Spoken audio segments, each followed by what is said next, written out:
Hola, vamos a hablar de Nicolás Notovich, la vida secreta de Jesucristo. Vamos por la página 127. De los Vedas, y es de marcharse, estar en contacto con ellos, son los seres miserables que despojaron de todo derecho humano, no pudiendo ni mirar los miembros de las castas superiores ni defenderse del caso de enfermedad, ser asistidos por el médico alguno. Únicamente la muerte puede liberarte de las consecuencias de la vida de esclavitud, pero para ello todavía es necesario que durante toda existencia hayan servido sin pereza ni queja a los miembros y a las dos clases privilegiadas. Tan solo entonces, después de haber cumplido cerca de un brahman o de un kshatriya, el shudra tendrá problema de su alma después de la muerte, se elevará a una casta superior. Si un Sudra ha faltado a la obediencia por los miembros de otras clases superiores, cae en desgracia. Si se expulsa de su casta, se hunde en el rango de un paria y se le destierra a todos los pueblos y ciudades. Es objeto general de desprecio y como objeto abyecto a quien no se le permite más que ocuparse de las más bajas necesidades. Igual que el castigo pudiese, por otra parte, aplicarse a un miembro de cualquier otra casta, pero estos, con fuerza de arrepentirse de los ayunos y de pruebas, pueden ser reintegrados a un primitivo rango, mientras el infeliz Shudra, al ser expulsado de la suya, ha perdido para siempre la Trinidad brahmánica. Por todo lo anterior se comprenderá la adoración a los Vaisyas y a los Shudras por Jesús. A pesar de las amenazas de los brahmanes, de los kshatriyas, nunca les abandonó. Y que Jesús no tan solo anatematizaba sus sermones y se despojaba de el hombre derecho del ser considerado tal, tan adoraba el mono el pedazo del mármol de metal, sino que indigno además contra el principio mismo del brahmanismo en un sistema de dioses, su doctrina y su trimurti, la Trinidad, piedra angular de la religión, se representa el Parabrahma, los tres rostros de la cabeza, la Trimurti, compuesta por Brahma, el creador, Vishnu, el conservador, y Shiva, el destructor. He aquí el origen de la Trimurti. Brahma es el creador, Vishnu la sabiduría conservadora, Shiva la cólera destructiva de la justicia. Brahma la sustancia de cual todo está hecho. Vishnu es el espacio donde todo vive. Shiva, el templo que aniquila todas las cosas, el tiempo que aniquila todas las cosas. En el principio el Parabrahma creó las aguas y echó la simiente generadora y se transformó en un huevo brillante donde el reflejo de la imagen del Brahma.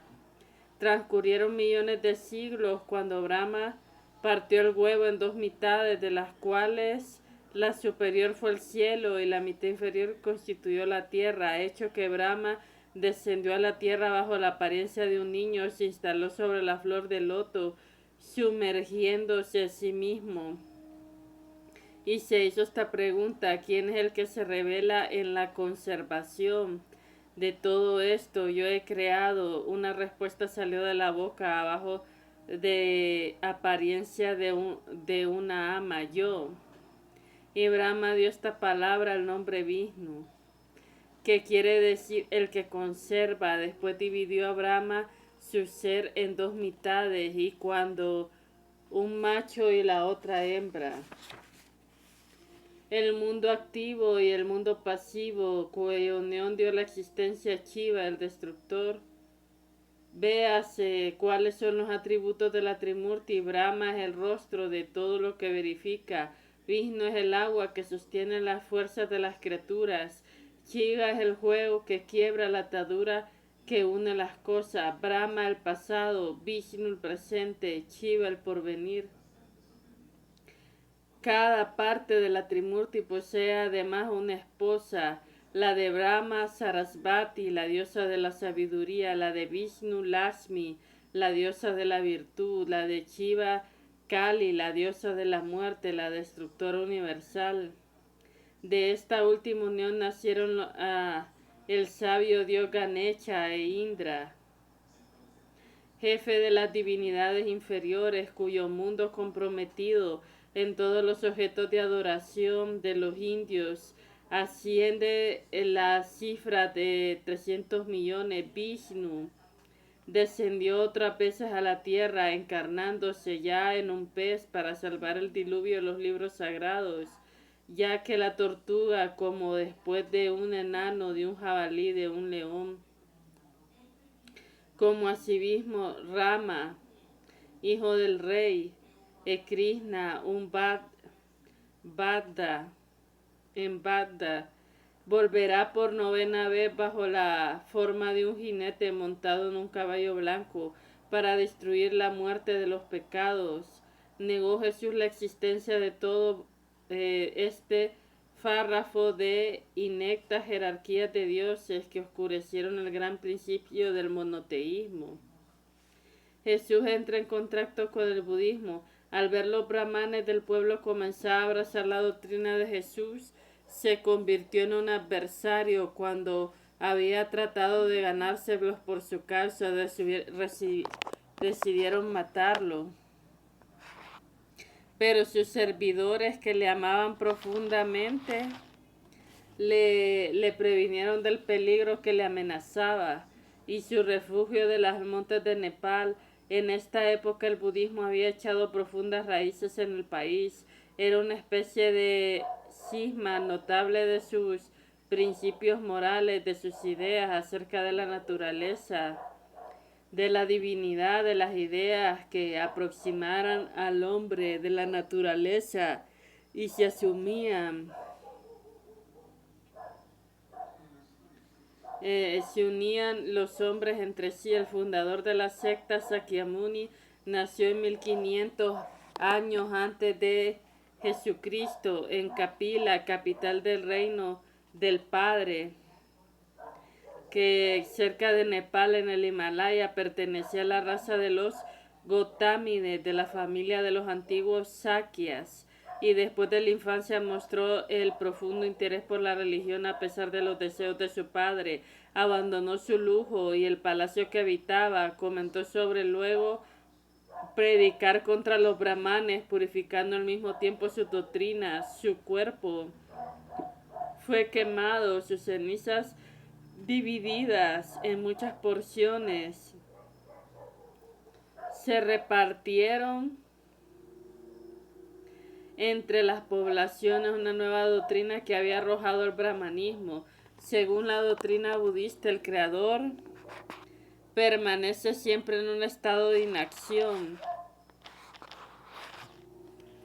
perfecta que nada lo tumba, y el cual no sale sino épocas determinadas por el destino para crear budas terrestres.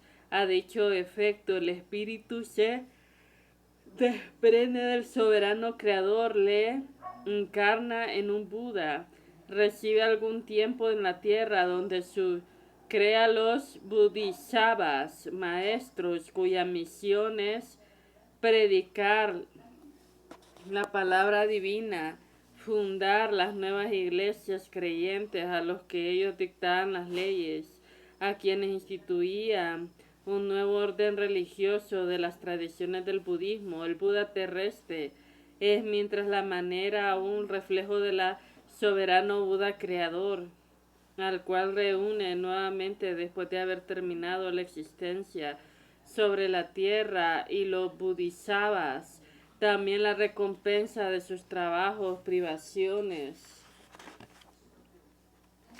que han sufrido aquí abajo, y reciben la beatitud eterna que gozan en un reposo. Nada podía tumbar nunca a Jesús contra los adoradores de Zoroastro. Jesús permaneció 6 años entre los budistas, donde halló un principio del monoteísmo todavía virgen, llevado la edad de 26 años se acordó de su patria oprimida por el yugo extranjero y regresó a su país. Durante el viaje predicó contra la idolatría y los sacrificios humanos y los errores religiosos, exhortando que todo el mundo a reconocer y adorar a Dios Padre y a todos los seres que amaban por igual a los dueños de los esclavos, porque todos sus hijos, a quienes dado como común patrimonio espléndido universo, los sermones de Jesús producían frecuentemente una profunda impresión en las naciones atravesadas, corriendo contra toda suerte de peligros, le suscitaban el clero, y los cuales era salvado por los mismos idólatras, que antes le habían ofrecido a sus hijos en sacrificio a sus ídolos. Recogiendo a Persia, faltó un poco para que Jesús no promoviera la revolución entre los adoradores de la doctrina de Zoroastro. Por ello fue los sacerdotes los que le mataron directa y abiertamente, temblorosos que el pueblo se vengara, y se valieron de la astucia, haciéndole salir de noche fuera de la ciudad, esperando que los animales salvajes le despedazaran. Pero Jesús escapó sano y salvo, marchando al territorio de Israel. Es menester contratar aquí al Oriente Medio en su miseria, alguna vez pintoresca, el océano de depravación, donde zozobra se halla bajo la influencia de los sacerdotes y preceptores, y quien embargo tienen un gesto de pronunciado la instrucción y cometen fácilmente las expiaciones bien desmenuzadas. Más de alguna vez ha acontecido la ayuda de simples palabras verdaderas, hacer un llamamiento a la conciencia de un ladrón o de un insumiso. Esas gentes movían por su sentimiento de honradez innato en ellas. En el clero, la virtud del fin personal, que persigue, que fuerza todos los medios posibles de ahogar en sí mismos, está generando, digo, que volvían a ser honrados y no despreciaban a los que habían embaucado por una sola virtud. Una palabra verdadera podría convertirse la India entera en sus 300 millones de ídolos en el vasto país cristiano, pero tan bello proyecto causaría sin duda un notable perjuicio a ciertos cristianos que, semejantes a los sacerdotes de que anteriormente habían hablado, especulan sobre la ignorancia de las muchedumbres que enriquece. La vida pública de Jesús en Israel. Dice San Lucas, que Jesús contaba apenas con 30 años cuando empezó a ejercer su ministerio. Según la crónica budista, Jesús debía de haber comenzado su predicación dentro de sus 29 años. Todos sus sermones los evangelistas mencionaron que ha sido conservado por los budistas y son notabilísimos de su carácter de grandeza divina.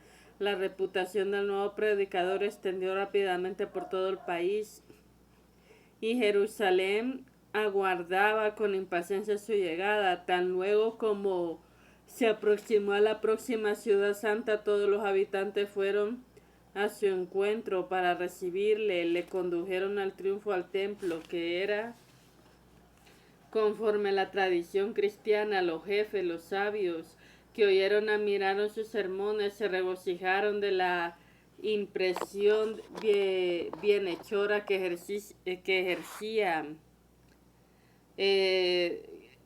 ejercían las palabras de Jesús en la multitud.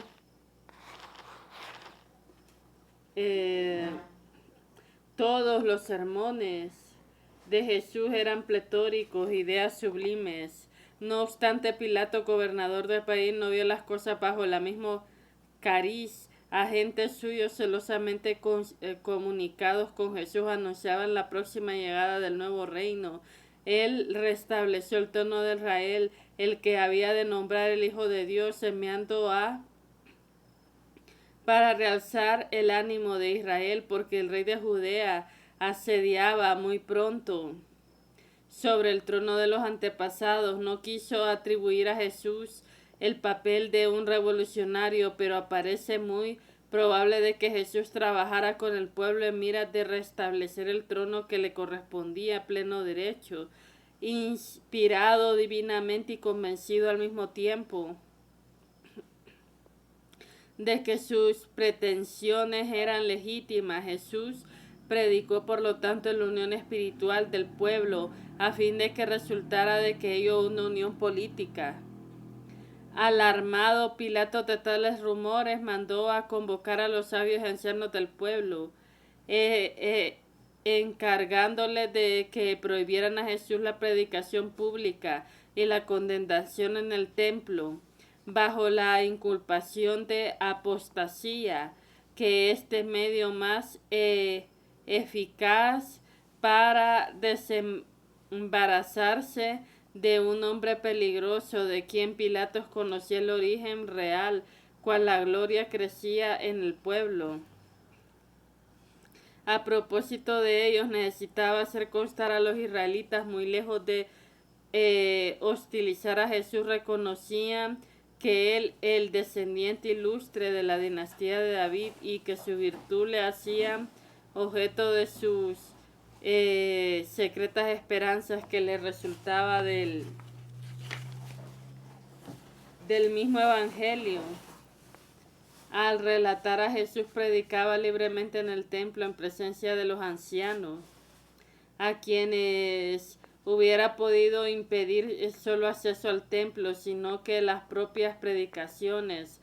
Así que recibiría la orden de Pilatos, reuniéndose en el Sanedrín, citó a Jesús para que le compareciera ante el tribunal. Después de informarse los miembros del Sanedrín, la comunicación de Pilatos a sus sospechas eran infundadas. Después de Jesús había la propaganda religiosa divina, tanto más que Jesús decía que había venido no a derogar, sino que a restablecer las leyes de Moisés.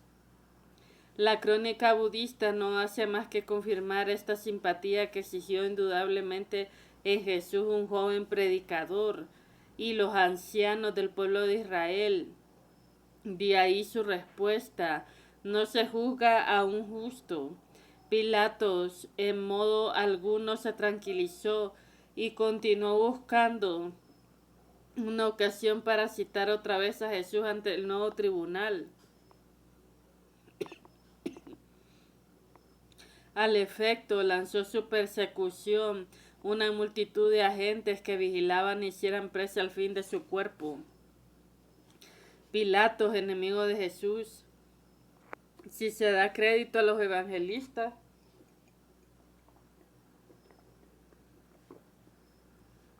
deberían ser fariseos y los hebreos los que hubiesen procurado dar muerte a Jesús, mientras la crónica budista declara positivamente que únicamente es Pilatos quien debe de asumir toda la responsabilidad de la versión evidente, mucho más verosímil del relato evangélico, pues los conquistadores de Judea son los que podían tolerar a largo tiempo la presencia de un hombre que anunciaba al pueblo la liberación del yugo extranjero. Habiendo empezado a inquietar a Pilatos la popularidad de Jesús, se puede suponer que se destacó en cerca del predicador espías cargados de vigilar sus palabras, sus menores actos, constituidos verdaderos provocadores, secuaces del gobierno romano. Se esforzaban además por medio de embarazosas preguntas que dirigían a Jesús para arrancarse alguna expresión imprudente que hubiera dado a Pilatos de pie a enseñarle contra él. Si la predicación de Jesús hubiese disgustado a los sabios, los sacerdotes hubieran simplemente al poder no escucharle, no seguirle, prohibiéndole la enseñanza del templo. Precisamente los propios evangelistas. Bueno, hasta aquí lo voy a dejar. Muchas gracias.